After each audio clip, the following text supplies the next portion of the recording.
Good morning, beautiful people. Actually, it's not morning, it's evening right now. What am I talking about? Hey, so if you guys were hitting me up going, hey, did your dad sell you a GTR? No, mine's not this nice. This is his, still here, sitting pretty. But we do have a lot to catch up on, people. Oh my goodness. What you're seeing is definitely real. And I gotta keep reminding myself that every goddamn day.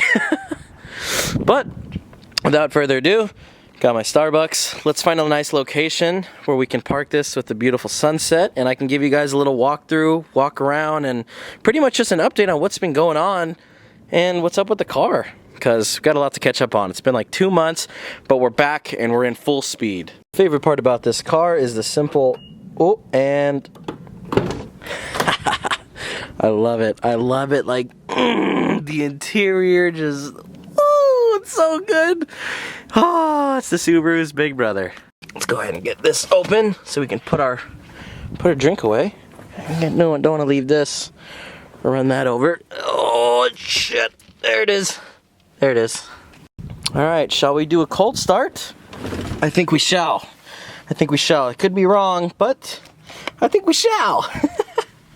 Let's give her a go. Whoa! And she's alive.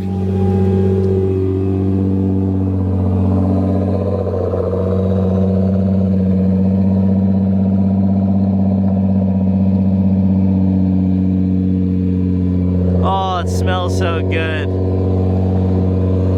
There's so much wind though. My God, this video, it could potentially be a wreck with all the wind. I'm calling it right now, but I'm gonna hope for the best, because I gotta make this video for you guys.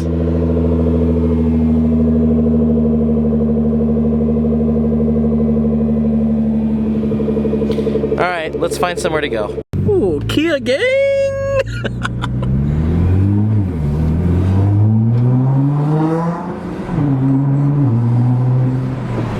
Oh, the noises, man. The noises this car makes, dude. It's just so good. It's so good. It's honestly just, it's such a dream come true every time I'm behind the wheel of this damn car. I love it. I love it. I love it. I love it. I love it. And I just want more, man. I just want more. Let's see, where can we go? There's this spot, a little ways from my house. It's got a nice little sunset view, but the neighbors are a little eh.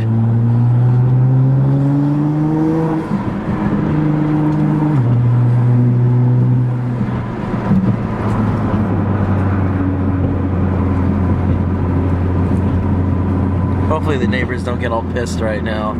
Hopefully they're also not outside. It's just so awkward when they're outside. Oh, no, that actually looks vacant. You know what? I think we'll be all right here. That should be good. And shut her down.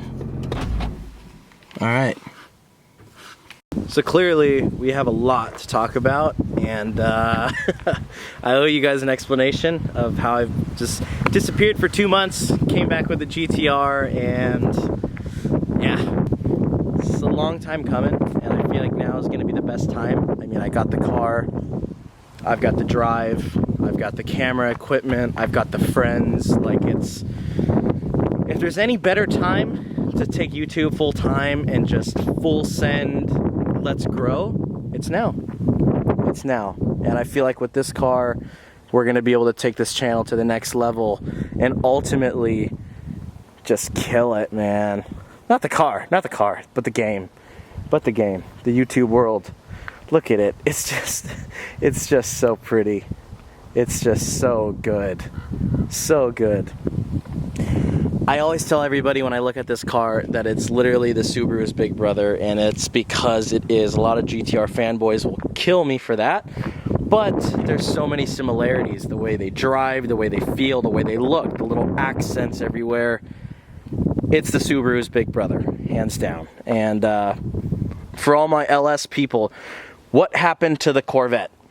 What happened to the Corvette? Where's the Corvette at? I will explain right meow. So, where's the Corvette? The Corvette, I sold it to a buddy of mine named Jaime. It was a good car. It was a good car. It was a solid car. It was a fun car, but it wasn't me at the end of the day. Those who know my builds know they've all been pearl white. They've all been like I don't know how to explain it. I did the American car thing with the Camaro. My problem with the Camaro was always, I love the Camaro, oh my god, it's such a cool car, but it's not me. It's not me. That's how it was with my 4th gen, you know? That was my car. That was the first car I ever built. That was my baby. But at the end of the day, it just wasn't me, you know? It wasn't. Hold on. Okay. I'm like trying to make sure that the mic isn't getting all winded. It just wasn't me, man. It, you know, it just wasn't me. The Corvette wasn't me, just like the Camaro wasn't me. The Subaru thing, I still love and miss my first one dearly every day. Even when I drive this car, I'm like, it's all smiles, just like the Subaru was, and I couldn't be any happier, but there's still so many times where I compare it to the Subaru and just miss the Subaru so much. I still do. So for you guys that are gonna comment and go, oh, finally you can stop talking about the Subaru because he's got a GTR now. No, it's the Subaru still has my heart, but this is the big brother. This is the best thing, the better thing, the biggest thing. Like, there's no doubt about it. This is where I'm supposed to be at in life right now, and this is the car that we're gonna blow YouTube up with. So, what is going on with the car? I sold the Corvette about, what was it? Month and a half ago, 2 months ago? I sold about 2 months ago. Rundown on the car. So where have I been actually? Where have I been? How can I afford it? The affording this car video, buying this car outright and stuff like that will be in the next video, which will be titled How I Afford a Nissan GTR at 21 years old.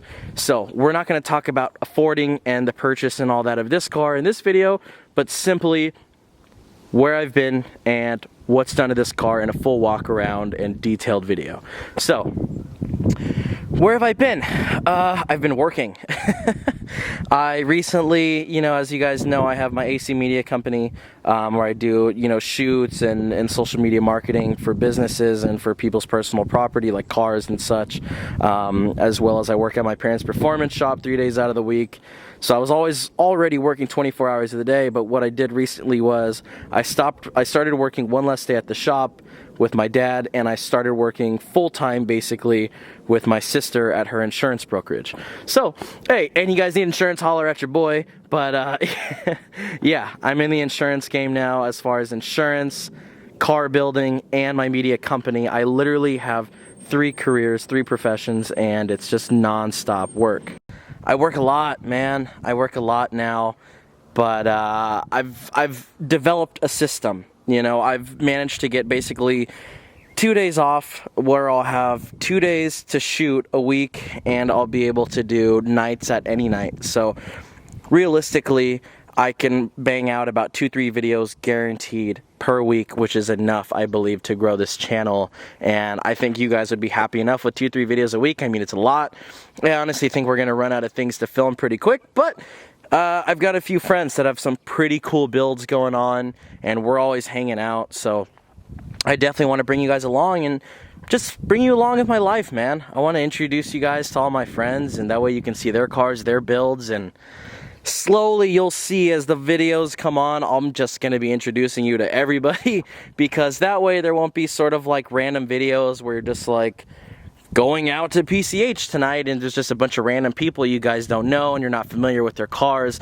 I want this to be a family where you guys know my friends, their builds, their cars. So when I do bring out these 3 random videos a week of us doing random things, having fun, you know, just hanging out, being friends, working on cars and getting into shenanigans, you know, I don't want it to be like a bunch of strangers. I want it to be very familiar, and I want you guys to be just as comfortable with them as I am. So with that being out of the way, I now have time to do YouTube. I bought a freaking GTR.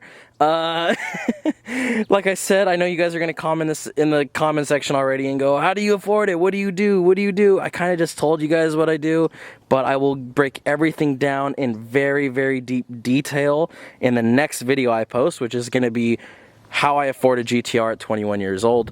But enough of that. Let me tell you guys a little bit about the car. So this is my 2011 premium Nissan GTR. A little bit of back history on it. The original owner was the guy, I don't know, I say it like you guys might know who he is. You probably don't. His name is Ronnie. Ronnie from RD Engineering. He builds the fastest, craziest, best GTRs on all of the West Coast. He's world renowned. RD Engineering, they kill the GTR game out here in the West Coast.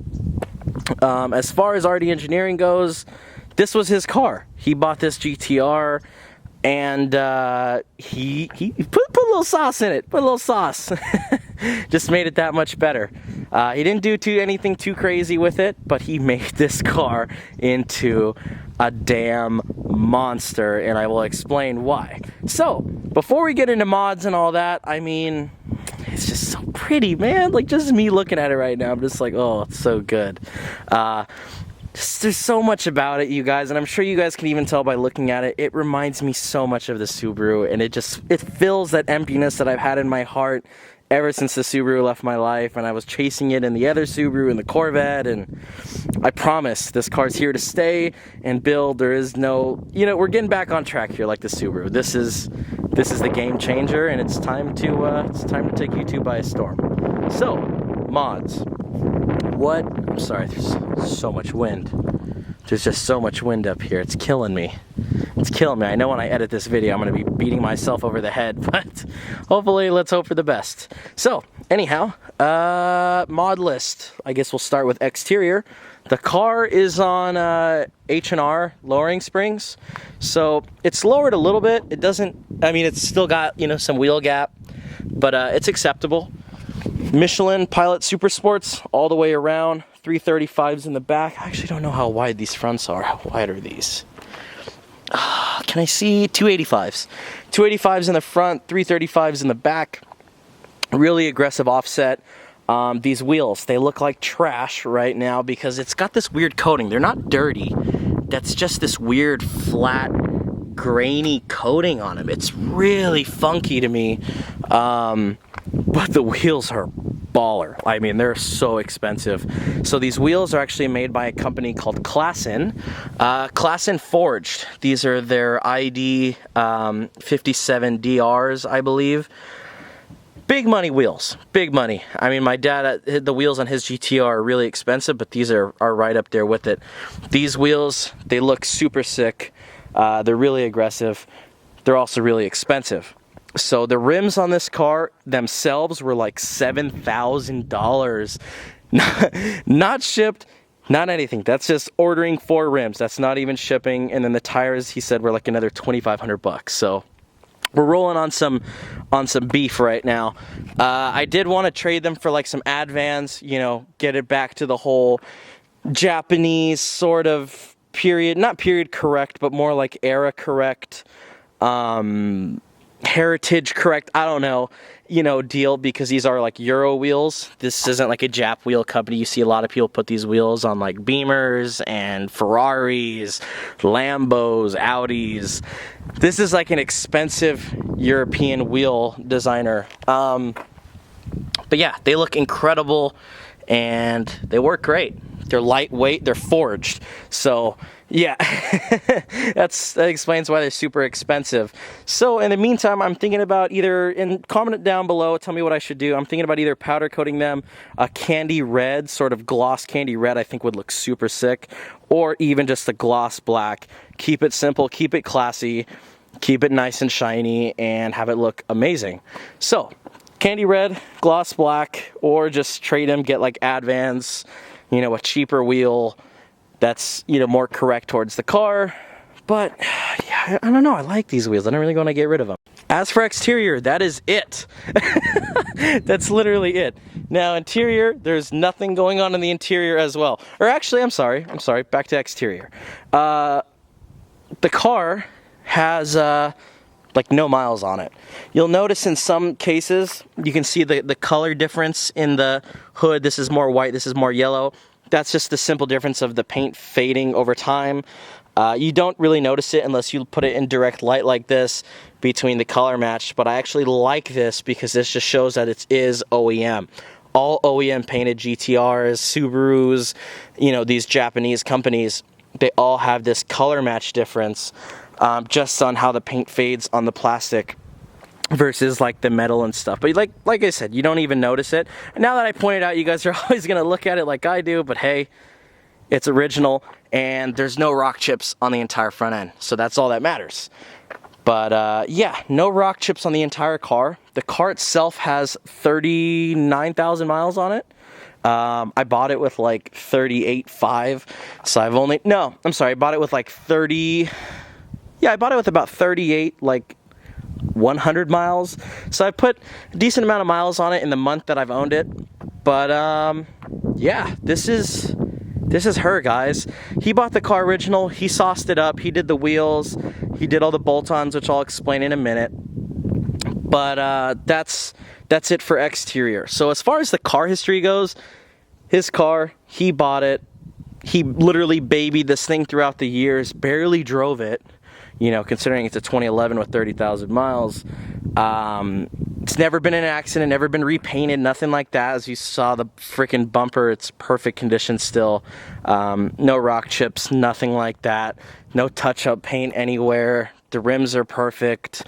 It's got expensive wheels on it. That's it for exterior and the integrity of the car. Now, let's move on to the interior. So, how did I get this car? Who did I get this car from? I don't really want to put him on blast, but you know what? I bought this car off of a good friend of mine. His name is Josh. You guys might know him as Josh Lightfoot. He has the GTR known as the Pumpkin. The Pumpkin GTR is an orange GTR out here on the West Coast that is extremely fast. I mean, it's scary fast. Fully built race car. It's a badass GTR. I'll actually put a video of it here so you guys can see what I'm talking about. His car is a monster. Ronnie built his car. Built his car so crazy and so well that Josh basically said, Ronnie, sell me your car because I want a second GTR, one that I can daily drive and have a good time with. So, what did he do? Ronnie sold him this car 8 months ago. Josh got the car and said, you know what? I don't need 2 GTRs. Why do I have 2 GTRs? So he was like, do I really want to sell it? It's a good car. It's beautiful. It's reliable. What do I do with it? He let his wife drive it. And she's a girl, you know? So it got treated with the girl's care. It wasn't abused or anything, which is a good thing about it being a girl's car, but it was nasty. And when I say it was nasty, going back to the interior here, I had to spend 8 hours detailing every inch of this interior. I mean, as you guys can see right now, the entire interior is just showroom condition. It's completely showroom in here, no doubt about it. It's pretty. When I got it, the seats, everything was like oily. Like everything was covered in oil. Every inch of it was covered in oil. I've tried to extract the oil out of the steering wheel as best as I can, but I'm gonna have to buy some new product to really get it down there. Everything was just grime, oil, gunk. There was barbecue sauce like in the airbag and in the center console. It was horrible. It was gross. There was actually, me and my brother, when we detailed it, we actually named the car the Chicken Nugget because there was chicken nuggets stuffed under the seats. I mean, it was disgusting. This car was filthy. It was a mess. Even the headliner is dirty. I don't even know how a headliner gets dirty, but it was dirty. But that's besides the point. The fact of the matter is, pulled all the seats out, gutted the entire interior. The only thing left in here was the headliner. I extracted the seats, got all the oil out of everything. The carpets were all shampooed and extracted. The floor mats were all extracted, and they're all clean now. that suede was kind of fraying and ripping. I had to repair that, so I repaired the suede, got pretty much the whole car showroom condition once again like it was from the dealership, and now it looks like a GTR with 5,000 miles rather than 150,000. So interior is just, it's such a good place to be, man. Like, oh, it's so good in here. Like, look at the gauges, everything, the display. I mean, people, they talk a lot about the GTR and, oh, does it have a good interior? Does it not? Like, I'm here to tell you, I think this interior is gorgeous. I mean, just look at the shift knob. Like, just the shift knob is absolutely beautiful. And at night, the ambient lighting in here, there's like a little light that lights up all the channels in the shifter. That's it for ambient, but for ambience, but you know, it's something. But yeah, other than that, these seats are also extremely beautiful. The nice suede Alcantara inserts on these super deep leather buckets, going all the way up to these beautiful, beautiful looking seats. I mean, these seats are just so gorgeous, and with the suede leather combo, I mean, it's beautiful. Then you got the door panels with the nice French stitching going all the way around with the nice like metal accents, and then you got the cool vents with this nice padded leather portion of the dash. More stitching there. It's just, like, honestly, guys, if you guys have never been inside of a GTR, you won't understand. But, like, just all the leather and stitching, it literally smells like a freshly, you know, a fresh pair of leather boots. Like, it's weird. Only certain people will know what that smells like and how good it is, but just all the stitching and the fine leather throughout the vehicle just makes this such a high-end vehicle. And then even the paddles, like, listen to the paddles, just, I mean, it's ridiculous. This car, saying this car is a Japanese toy is such a disrespectful thing to say.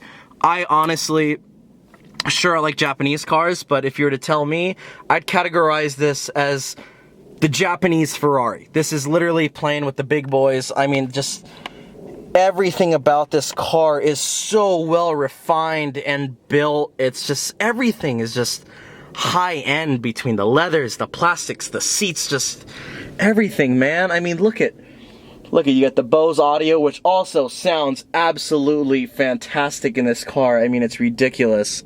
First thing that I do want to do in the interior is do the black headliner, like my dad's black edition has.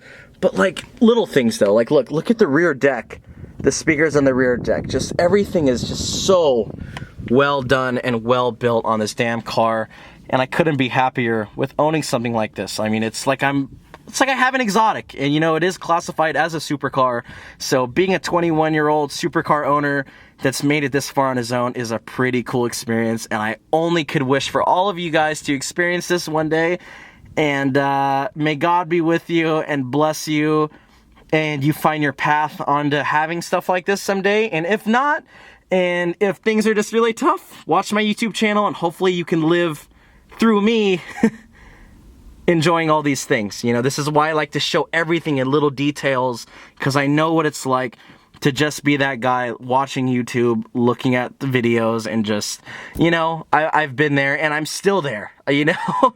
I'm still there, you know? There's a long way to go. I'm not settling on this. I've got even bigger dreams than this, so as the YouTube goes on, we're all gonna grow together and hopefully grow into bigger and better things, but I definitely think the GTR is never going anywhere. This is a car like my Subaru that's gonna stay in the family forever and eventually someday be like 2,000 horsepower. So enough of that sappy motivational speech.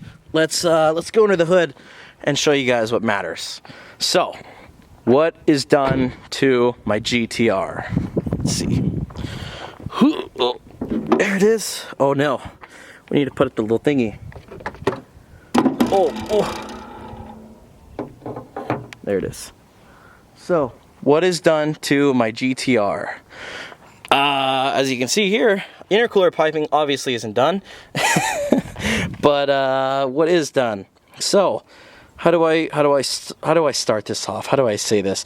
RD usually has packages. They have like a 700, an 800, 900, RD 1000 kit, stuff like that. This we wouldn't classify as anything because this was just a custom kit that he basically just put together because it was his personal car. There's some things he did crazier than other kits, some things he didn't do. For starters, the car has a bigger intercooler. You can't really see it. It's just a slightly upgraded. It's not the race intercooler with the massive end tanks on each side like I want, but it's still bigger than factory. Stock intercooler pipes, keep it nice and sleeper. This has got to go. As you guys know me, I like flashy. I want people to know that my car is fast, so I want to get some crazy intercooler pipes with the big old tile Q blow-off valves, but that's to come in the future. You know, I've had the car for a month, and everything for this car is really expensive, so hopefully we'll get there. So, stock intercooler pipes, what's done to it? Bigger intercooler, still has the stock intercooler pipes, stock blow-off valves, which is why they're not that loud, but you still hear them because of the cold air intakes. I forgot what company Ronnie said makes these cold air intakes, but they're nice. The car has turbo inlets, cold air intakes. The intakes, they tuck right up in here in the bumper. I wonder if you can see it through the grill. Can you? Not really, but the filter's sitting there. They've already got the nice green filters on them. So they're flowing a lot of air, and they're actually really noisy. I don't even know if you could tell in the beginning of the video when I left my house all the turbo noise that you get out of this thing, but you can definitely hear the turbos loud from the intakes. So intakes, intercooler, let's talk fuel system. Fuel system, it's got a flex fuel sensor, as you guys can see here. So the car is currently running full E85, but it has the option of flex, so I can mix and that whole sort of thing. I just run it on full E85 all the time because detonation is not our friend, and that's what kills motors. So flex fuel sensor is done. It's got injector dynamics, 1700cc injectors, big boy injectors for a lot more power than what I'm pushing right now. And as far as fuel pumps and stuff like that goes, it's got dual Hellcat pumps with the Visconti billet fuel hanger.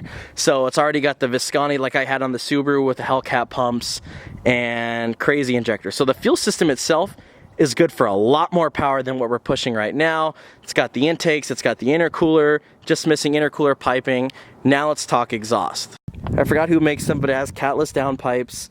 It has the full catless mid-pipe, non-resonated, so straight pipe all the way from the turbos all the way back to a stock muffler. So it is a little choked up, but it's crazy because when you get on it, it's loud. In videos, you can't hear the car at all, the exhaust, but in person, it's pretty loud for what it is. But yeah, catless from the turbo back. So it's got full catless from the turbos all the way back, catless mid-pipe, no resonators, nothing like that, going to the stock muffler system, which actually looks good too in my opinion. I mean, the tips are nice, they're a good size. One big pet peeve of mine that I hate with GTRs is a lot of people, they do this aftermarket exhaust and their tips like stick out like there, and it just looks so trashy.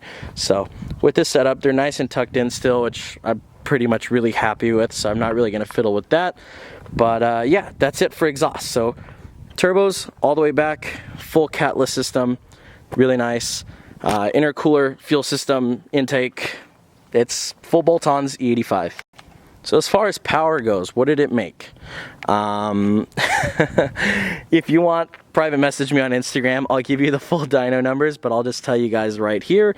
It's high 600s and the torque is in the 700s. So 6 and 7. If you want exact numbers as well as a quarter-mile time slip, send me a DM on Instagram. I'll be more than happy to walk that through with you guys, give you guys a little bit more information, but there are some people on here that do want to race me, so I'm not gonna put out the specifics just quite yet. Oh, it's the ice cream man. Is it Gucci Mane? So I guess I'll show you guys some of the cool features with the car. The car is tuned via Ecutech by Ronnie himself. I'll show you guys how that all works. It's pretty cool. The car has, you know, obviously like the launch control, rolling anti-lag, that whole sort of thing. But I can't use it. So this is going to be another video that I don't want to get too in detail right now because it's just content for another video. But that'll be the the problems with owning a GTR and stuff like that, which is like tranny wear and stuff like that. So as far as like, you know, us doing launch control videos, we might do a rolling anti-lag video. Ronnie told me do not do it because it will kill this transmission, and a new transmission cost is about $15,000. I have done it a few times. I'll post a video here if it lets me. There's no promises. For some reason, Final Cut Pro hasn't been letting me import any iPhone video. I don't know why. Don't quote me on that. It's just not working out. But there is there is some videos I already have a rolling anti-lag doing like 60 to 160s, and this car is scary freaking fast. It's absolutely insane, and I can't wait to get some videos on the big camera on you guys, and let you guys see how it is. But yeah, that kills trannies, and from the few times that I have done it, when I do rolling anti-lag, it makes the tranny slip a little bit, so I'm definitely not trying to do that for a while now. So it might, you know, it might feel frisky one day, and I'll be like, whatever, screw it, let's do it, but I really can't afford a tranny right now at all. So we're gonna stay away from that, as well as launch control. The car is making a lot of power right now where I can't do launches, I can't do rolling anti-lag because it will break this poor transmission. However, once we start making that YouTube dough and we start building a family on here, maybe I'll be able to afford a built tranny, then we can beat the hell out of this thing. But until then, the only thing strong about this car is gonna be the engine. So let's go ahead and fire her up. This is my favorite part every time. Oh God, it's so good when it turns on. So good, so damn good. Whew, baby girl, baby girl, baby girl. So, trip out on this. So another thing that the car has that I don't have access to yet because I don't have this Bluetooth module, it's a simple, you know what, I'm gonna roll up the windows here. There's like bugs and stuff outside, and they're attacking me. And it's freaking me out right now because they're attacking me. So, to access the modes via EcuTech, all you have to do is hold down the cancel button right here. Once you hold that down, and you maneuver with this button. So once you hold that down, you can maneuver with this button up or down, the cruise control set button, and that'll change your maps. So I have 3 maps tuned on this car. I'll show you here. We've got, where is it? Let's see, we'll hold cancel. We're in map 1 right now. Map 1 is 500 wheel horsepower. Map 2 is gonna be the full 700 basically. Map 3 is gonna be like 550 with flames enabled for Godzilla mode. So you just literally, you can just boom, boom, boom, boom, boom. We'll leave that in map 1. Another cool thing about EcuTech, when you hold down the cancel button, oh shit, I got rid of coolant temp. Damn it, do I still have it? I do, okay, so coolant temp actually will turn into my ethanol content. So when I hold cancel, bam, right now we got 82% ethanol in the tank. It's pretty cool how it changes that and it ties in with the factory ECU. It's pretty nuts. But yeah, that's EcuTech for you. Now, rolling anti-lag is super cool. I haven't even like experienced like trying launch control on this thing just because I'm pretty scared, but I really just don't want to break this car, guys. It's very expensive, and it's still kind of out of my league as far as repairs and stuff like that goes, so we're trying not to beat this one up like the Subaru, but it is stronger than the Subaru, so I think we're good. Anyhow, with that being said, I hope you guys are excited as I am. I'm gonna wrap up this video here. It's already probably super long, but I gotta get some sleep. I got work first thing in the morning, and I still actually have to hit the gym, so as far as my weight loss journey goes, if any of you guys are worried about that, I know a few of you guys are interested. I have lost 50 pounds to date.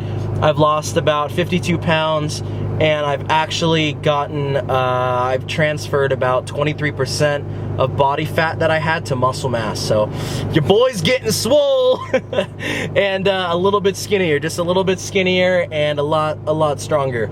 So not only are the cars getting faster, better, and stronger, I'm also improving myself, getting faster, better, and stronger. But yeah, guys, I'm excited for the future, and I hope you guys are too. Before I end this video, also, let me know in the comment section what you guys want to see on the car, what kind of tutorials, in-depth reviews of anything. Let me know what you guys want to see. I have the car. And like I said, I can put out like 3 videos a week now. That's gonna be like the set thing now. So let me know what you want to see, because obviously I'm eventually going to run out of ideas and I need your guys' help. Other than that, how did you like the intro? I hope you guys really liked the intro of this video. I just finished that last night off of the reveal video. I made this little skit. So from now on, every video that I make is going to start with that intro. I think that intro is super cool, especially for new people that come to the channel. They get a little taste of the video production and what to expect from the channel. I think the video is very fast paced. It's very like, give you goosebumps, you know, type thing. I think it's a very good grabbing intro. And I'm really happy about it. So tell me, what do you guys think? Did you like the intro? Should we not use the intro for every video? You tell me. I think using that intro on every video is just gonna make the channel just that much better. But let me know what you guys want to see and we'll go from there, man. I'm excited. I'll see you guys a little later this week. Peace, love, take care, and I'll see you guys soon.